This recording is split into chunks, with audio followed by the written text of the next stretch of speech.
Bonjour Elena Doraciotto et Benoît Piret. Nous sommes au théâtre de la Bastille où vous présentez Des caravelles et des batailles, une création que vous avez mise en scène ensemble. Le titre Des caravelles et des batailles place le spectacle en quelque sorte sous le signe du voyage et puis des conflits. Est-ce que vous pouvez nous parler un peu de ce titre ? En effet, simplement il s'agit d'un voyage parce que l'intrigue commence, le spectacle commence par l'arrivée d'un personnage dans un lieu et ce personnage a lui-même fait le voyage, le déplacement jusque-là. Donc c'est une sorte de voyage et puis toute la pièce est en quelque sorte la découverte d'un lieu et de sensations que le lieu et les gens qui y habitent et qui y résident, c'est la découverte de ces sensations-là. Donc c'est aussi une sorte de voyage pour le personnage qui est Andreas, le personnage principal, entre guillemets, enfin, dont il est question, et puis tous les autres personnages. Enfin, il y a une sorte de déplacement, donc il est question de voyage, de déplacement. Oui, de déplacement intérieur, mais aussi la pièce fait référence quand même concrètement à des caravelles qui ont permis un voyage et la découverte aussi d'un autre monde. Tout à fait. Il y a dans ce lieu des tableaux, et quand on fait la visite du lieu au personnage qui arrive, il est question de la bataille de Cajamarca, qui est une bataille où il y a en effet... on peut l'expliquer, oui. Oui, Mm. en plus court que dans le spectacle, mais Oui. on peut juste dire qu'en effet, ça fait référence directement à l'avenue des Espagnols chez les Incas, donc notamment au Pérou. Et on raconte pendant le spectacle la fameuse bataille de Cajamarca, où où les Espagnols, où c'est le début en fait de la colonisation espagnole et le début du pillage par la prise de l'empereur Inca Atahualpa. Donc voilà. Voilà, De donc façon violente. De façon extrêmement violente. et ça, c'est un fait historique. Qu'est-ce qui vous a amené finalement à construire votre spectacle autour de ce fait historique ? En réalité, on n'a pas construit le spectacle autour de ça, mais ça a pris une place importante en tant que, comme on dit dans le spectacle, que bataille archétypale et comme moment aussi fondateur de notre Europe d'aujourd'hui, où on se disait que c'était aussi une manière de placer le lieu dans une contemporanéité.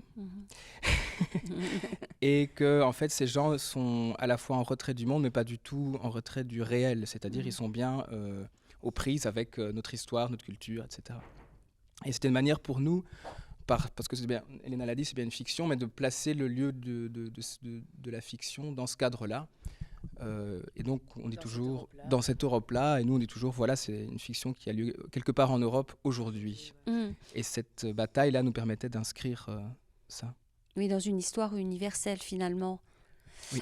Et en même temps, vous êtes inspiré aussi du roman de Thomas Mann, La montagne magique, où on retrouve aussi ce personnage qui arrive dans une communauté particulière en attitude. Pourquoi aussi ce choix ? Ce choix, on l'a lu et on a beaucoup aimé le rapport au temps. D'abord, c'était ça qui était flagrant, enfin intéressant. Donc ce personnage aussi arrive dans un sanatorium. Là, il est question, il rend visite à son cousin et au lieu d'y rester 3 mois, je pense, il y reste 7 années, 7 ans. Et donc il y a un rapport au temps et un rapport au lieu qui agit sur le personnage comme qui lui procure des sensations nouvelles et à la fois des vertiges et des gouffres de l'ordre de la pensée et à la fois des moments d'exaltation, de perdition assez fortes. Et donc on s'est dit c'est un super plateau de jeu, enfin terrain de jeu pour inventer des vertiges et des nouvelles sensations, quoi. Et c'est On a vrai pris ça. que, pardon, excusez-moi, Oui. vous parliez de rapport au temps, et c'est vrai que quand on regarde le spectacle, on est frappé par ce rapport au temps, mais à travers les dialogues. C'est-à-dire que je pense que c'est aussi un axe de travail qui est flagrant chez vous, c'est que les dialogues sont très particuliers. Comment vous les avez travaillés ? Parce qu'il y a des silences, parce qu'il y a des choses qui sont en suspens aussi et qui provoquent le rire. Parce qu'il faut dire qu'aussi que c'est un spectacle très drôle. C'est-à-dire qu'on fonctionne par indice, c'est-à-dire que le spectateur ne sait pas, tout comme Andreas, le personnage principal, ne sait pas où il débarque, littéralement. Et nous, comme on n'a pas voulu situer le lieu, c'est-à-dire c'est quand même, donc c'est à la fois, on l'inscrit dans un réel, on l'a bien raconté, mais on ne sait pas de quoi il s'agit. C'est-à-dire on ne sait pas s'ils sont réunis là pour travailler sur quelque chose de précis ou s'ils sont réunis là parce qu'ils sont... On ne résout jamais cette question. On la résout jamais, donc il y a toujours un flou ou un étonnement sur qu'est-ce qu'ils sont en train de faire en fait au fur et à mesure du... Et du coup, le rapport au temps sur les dialogues, il est aussi dû au fait que il y a des rapports nouveaux, il y a une bienveillance un peu entre les gens ou quelque chose... les gens ont le temps en fait. Et donc de ce temps et de ce temps qui paraît être du temps vide, mais en fait pas du tout. Qui plaint en fait, ouais. Parce qu'au départ, Andreas a l'impression qu'il ne se passe pas grand-chose, et après il dit, mais en fait il se passe énormément de choses. Et donc c'est ce rapport-là qu'on essaye d'amener au plateau, mais on ne s'est pas dit au début, on va faire ça. C'est venu aussi au fur et à mesure par rapport à des états des personnages qui étaient et curieux de l'autre et très fébriles en fait. Parce qu'Andreas est fébrile, mais ils le sont tous. Et du coup, ça donne un rapport au temps dans les dialogues qui est un peu particulier, je crois. Il y a une espèce de... Pardon, vous vouliez intervenir par rapport à ça, mais c'est vrai qu'il y a une espèce d'étrangeté aussi qui est séduisante, que vous avez sûrement voulu travailler. C'est-à-dire, comme Elena vient de le dire, en fait, il y a une fantaisie que ces personnages sont... on parle notamment de l'incongruité soudaine des obligations professionnelles. Donc il y a une fantaisie qui fait que ces gens ont tout le temps du monde, et donc ont le temps, en effet, de s'appréhender, pas comme on a l'habitude au quotidien. Donc, en effet, il y a beaucoup de bienveillance, et du coup, il y a aussi de l'étrangeté, parce qu'en fait, ça nous paraît bizarre, voire étrange, que des gens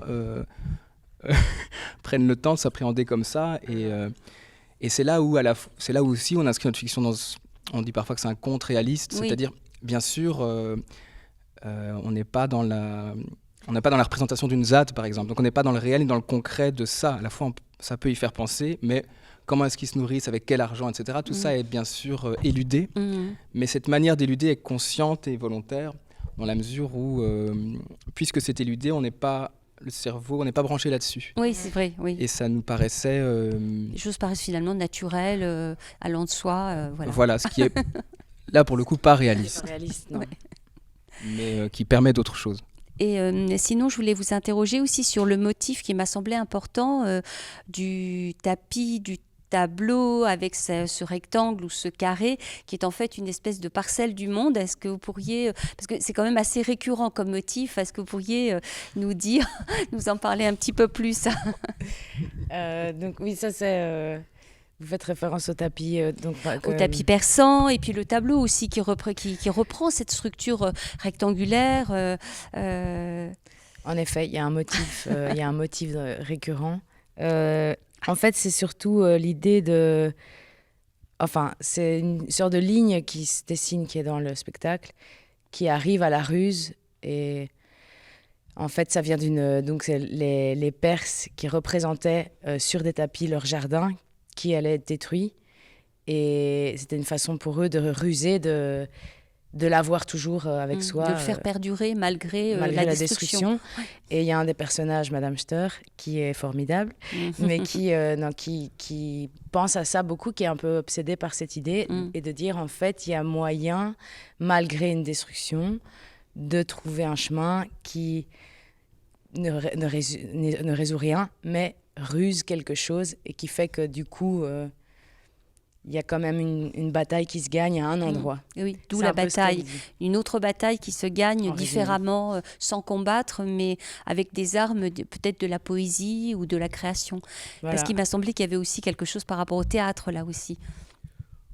Oui, en l'occurrence, la proposition de Madame Steur a quand même sa part de concret, c'est-à-dire... c'est un peu plus loin que juste de dire que... Enfin, elle ne dit pas que la poésie gagne des batailles, elle dit qu'il y a les ruses permettent de se situer à des endroits qui permettent quand même un rapport de force. Donc en fait, elle fait une espèce d'apologie de ruse malgré tout, malgré des contextes où il y a un rapport de force inégal. Nous, on invite à penser à ça, mais on ne se dit pas que la... Enfin, j'en sais rien. Bonne question, mais je veux dire... Après, on évoque une théâtralité qui, pour le coup... demande l'imaginaire au spectateur, parce que toute cette histoire de fresques Inca, de tableaux qui sont là, on ne les voit pas. Il n'y a pas de décor, c'est quand même important de le dire. Et ça fait qu'on propose quand même aux spectateuristes de se mettre à un endroit d'imaginaire au travail, et qui en fait parce que c'est quand même un parcours de tableaux où à un moment donné on saccage des tableaux qui n'existent pas, mais si tout le monde y croit, tout le monde prend l'événement. Donc il y a quand même un exercice de pensée là qui fait écho à ce que vous disiez. Je vous remercie beaucoup pour cet entretien accordé à Mlasen, Merci. Elena et Benoît. Et Merci. on va rappeler que le spectacle se joue donc des caravelles et des batailles au théâtre de la Bastille jusqu'au 21 avril. Et merci beaucoup pour cet entretien. Merci.